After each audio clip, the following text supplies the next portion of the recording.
दोस्तों, स्वागत है आप सभी लोगों का।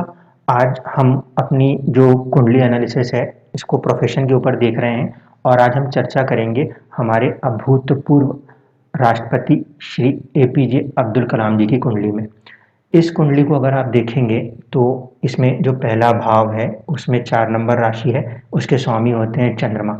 और इस कुंडली में चंद्रमा जो है वो अपनी नीच राशि में स्थित है। चंद्रमा नीच नहीं है मगर नीच राशि में स्थित है। इसको देख के हमको ऐसा कह सकते हैं कि जो हेल्थ है उसमें कुछ इश्यूज आएंगे, लेकिन चंद्रमा क्योंकि पंचम भाव में बैठे हैं और पंचम भाव जो है वो हमें रोगों से लड़ने की ताकत देता है। इस कारण से हम ये कहेंगे कि बहुत कोई सीरियस मैटर नहीं है यहाँ पे, कि अगर वहाँ चंद्रमा नीच हुए भी हैं तो हेल्थ को कोई बहुत ज़्यादा नेगेटिव प्रभाव नहीं पड़ेगा। अब आप आए लगन के ऊपर। लगन जो इसमें आ रही थी वो थी 24 डिग्री कर्क राशि में और नक्षत्र था वो था अश्लेषा। नक्षत्र के स्वामी जो हैं वो हैं बुध देव। इस कुंडली के अंदर बुध देव जो हैं वो तीसरे पराक्रम भाव में बैठे हैं और अपनी उच्च राशि में बैठे हैं। तो कहीं ना कहीं इंसान का सबकॉन्शियस बहुत ही अच्छा करेज लेकर बैठा है और वहीं का मालिक होके उच्च का हो गया है, इसलिए पूरी तरीके से यहाँ पर इंसान का सबकॉन्शियस उसके ऊपर तैयार है, यानी कि वो जो ठान लेगा उसे करके ही मानेगा। ये कंडीशन पहले बात दिखा रहा है यहाँ पे आपका बुध।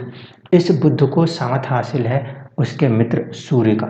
इस कुंडली को अगर हम देखें तो सूर्य हमें कहाँ से दिख रहे हैं? सेकंड हाउस के लॉर्ड दिख रहे हैं। सेकंड हाउस के लॉर्ड अगर यहाँ पे दिख रहे हैं, इसका मतलब है कि सूर्य जो है वो कहीं ना कहीं एक फैमिली सपोर्ट को आप कह सकते हो दिखा रहा है, या फिर इंसान की अपनी एक अपब्रिंगिंग को दिखा रहा है कि उसके पास एक बैक सपोर्ट है उसके अंदर, वो अपने काम को जो ठानेगा उसे करके मानेगा।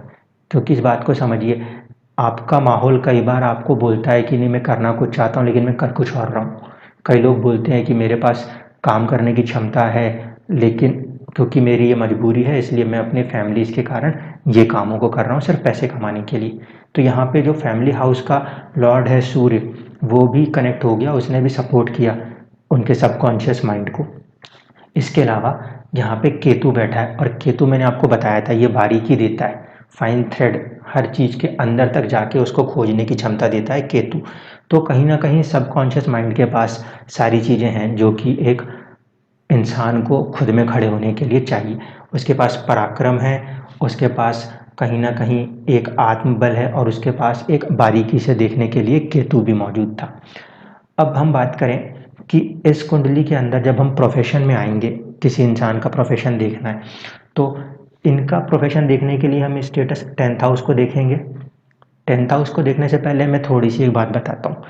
इनके बारे में कहा गया कि ये गए थे फाइटर पायलट बनने और वहाँ पे इनका सिलेक्शन नहीं हुआ। तो इनके दिमाग में ये सोच क्यों थी कि फाइटर पायलट बने? इसको देख लीजिए। जो ये सबकॉन्शियस माइंड मर्क्यूरी है, ये बैठा है चित्रा नक्षत्र में जिसको रूल करते हैं मंगल, और मंगल जो है वो कहीं ना कहीं साहस, पराक्रम, युद्ध के प्लैनेट माने जाते हैं। दूसरी बात, मैंने आपको काल पुरुष की कुंडली समझा दी थी। काल पुरुष की कुंडली में ये जो 6 नंबर है राशि, ये आती है छठे घर में, और छठा घर जो होता है वो लड़ाई झगड़ा रिपूर्ण ये इन बातों को दर्शाता है। इसका मतलब कि जब ये सबकॉन्शियस माइंड ने इस 6 नंबर की राशि के साथ कनेक्शन बिठाया और साथ ही साथ मंगल के साथ कनेक्शन बिठाया, तो इंसान के अंदर एक प्रवृत्ति आई कि मुझे लड़ने वाली चीज़ों से जुड़ के काम करना चाहिए। ये तरीका है काल पुरुष कुंडली को कैसे हम यूज़ करते हैं। 6 नंबर की राशि को यहाँ इस तरह से हमने यूज़ किया।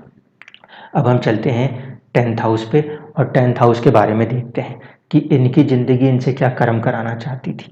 जब हम 10th हाउस में आएंगे तो 10th हाउस के अंदर हमें जो नक्षत्र मिलता है वो हमें मिलेगा आपका 27 डिग्री पे एरीज यानी कि मेष राशि में। यहाँ पर आता है कृतिका नक्षत्र। कृतिका नक्षत्र को रूल करते हैं सूर्यदेव, ठीक है। तो कृतिका नक्षत्र जो है वो अपने आप में विस्फोटक चीज़ों से जुड़े हुए कामों को दर्शाता है।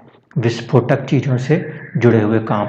अब अगर ये फाइटर प्लेन उड़ाते तो वो कोई जाके बम गिराने भर का काम होता, वो उस लेवल का काम नहीं था कि वो विस्फोटक चीज़ों के ऊपर उनका कोई काम हो। और यहाँ पे जो मरकरी आया है, मरकरी क्योंकि आपकी मेंटल कैपेसिटी का प्लैनेट है, साथ ही साथ उच्च का जुपिटर जो कि लगन को प्रभावित कर रहा है, वो भी ज्ञान का प्लैनेट है। इसीलिए लगन और लग्नेश के ऊपर ज्ञान वाले बुद्धि वाले प्लैनेट हैं, तो बुद्धि वाला इंसान लड़ने जाए मुझे नहीं लगता। बुद्धि वाला इंसान शोध कर सकता है, वो खोजें कर सकता है। तो कहीं ना कहीं ये सबकॉन्शियस खोज के लिए दिया गया था। अब जब हम इनके 10th हाउस पे आते हैं कि क्या कर्म इनके लिए दिया गया, उसको जब हम देखेंगे तो अब इसकी देखिए परिस्थिति। ये 10th हाउस में हमने नक्षत्र लिया है, वो सूर्य का नक्षत्र है। सूर्य यहाँ पे कहाँ गए, छठे भाव में चले गए। युद्ध वाले चीज़ों के ऊपर काम होना चाहिए, बारीकी से काम होना चाहिए। केतु का कनेक्शन है और बुध का साथ है, जो कि सबकॉन्शियस माइंड था उसका साथ है। यानी कि कहीं ना कहीं इस इंसान की कुंडली में एक बेहतरीन योग फॉर्म हुआ है। 10th हाउस का कनेक्शन फर्स्ट हाउस जो लग्नेश है उसके साथ बना हुआ है। यानी जो कर्म मैं ठानूंगा उसको करके मानूंगा, ये चीज़ यहाँ पे साफ नज़र आती थी। क्योंकि वहाँ पे उनका सिलेक्शन नहीं हुआ, उसके बाद इन्होंने अपनी खोज में अपने आप को लगाया और आगे सक्सेस पाई। अब इसको देखते हैं ये चीज़ें कैसे कुंडली के अंदर काम कर रही थी। ये जो भाव है, इस भाव का मालिक है मंगल, और ये मंगल अपने ही भाव को पूर्ण दृष्टि से देखता है। और ये जुड़ा है किसके साथ, ये जुड़ा है शुक्र के साथ। तो अगर हम यहाँ पे देखें कि मंगल, शुक्र का मतलब होती है विलासिता, बड़ी बड़ी चीज़ें, जैसे ऑटोमोबाइल्स को हम कहते हैं ना, तो हम उसमें शुक्र को देखते हैं। तो कहीं ना कहीं एक ऑटोमोबाइल, एक रॉकेट, एक आपकी मिसाइल, इस चीज़ का मैन्युफैक्चरिंग कर रहे हैं ये। और ये मंगल का कनेक्शन वीनस के साथ होकर ये देख किसको रहे हैं, एक्चुअल में ये उनका कर्म भाव है, तो उसको देख रहे हैं। इसीलिए इनका लॉजिक डिज़ाइन कर रहा है ऐसे बड़े किसी व्हीकल को, जो कि बारूद को, विस्फोट क्यों, क्योंकि कृतिका नक्षत्र आ रहा था, विस्फोटक को ले जाके किसी को तबाह कर दे। तो यहाँ पे ये चीज़ काम कर रही थी।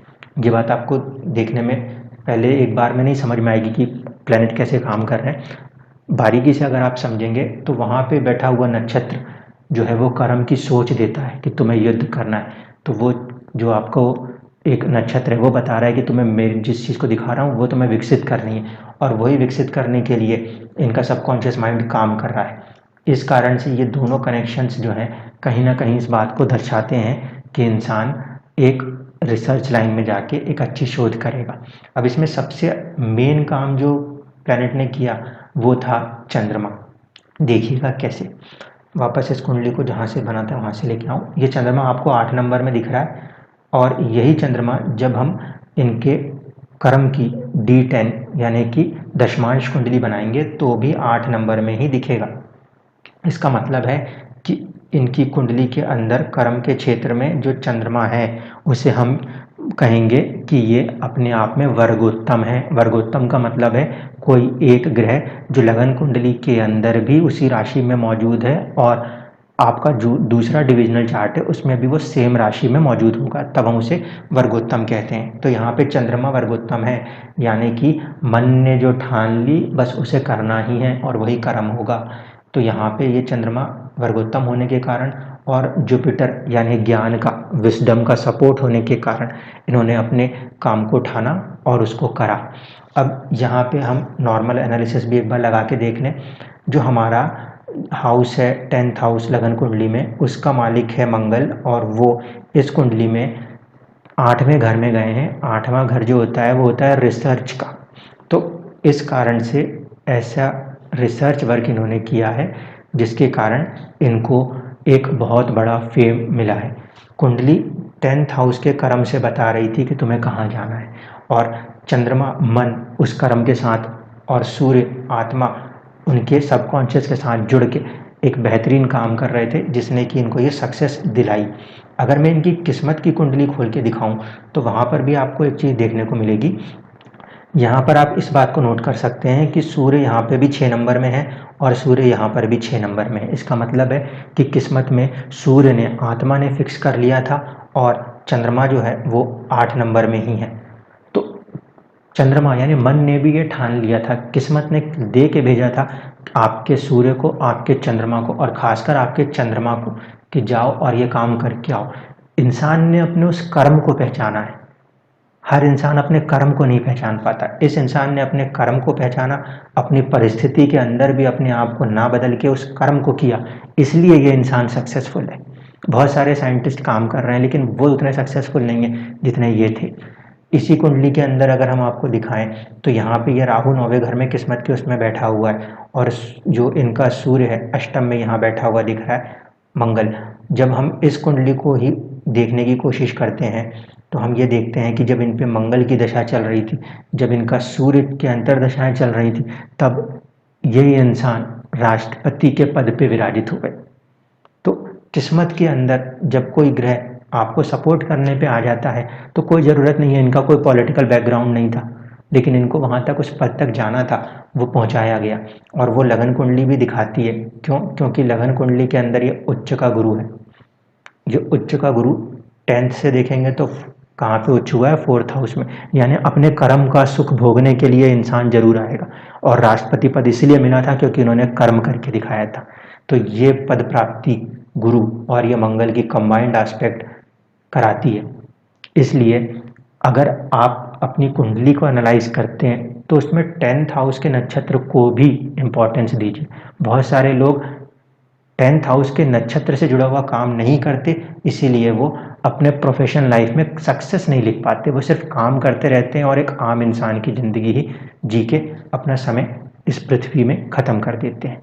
आई होप कि आपको अब समझ में आया होगा कुंडली के एनालिसिस में किस तरह की डेप्थ की ज़रूरत होती है और हर इंसान अपने बारे में उस चीज़ को नहीं खोजता, नहीं समझ पाता, इसलिए वो अपनी सक्सेस को उस लेवल पे भी नहीं लिख पाता। आगे कुंडलियों में हम और भी बड़ी हस्तियों के जीवन की चर्चा करेंगे और उनके कर्मों को भी देखेंगे। So stay with us and keep enjoying.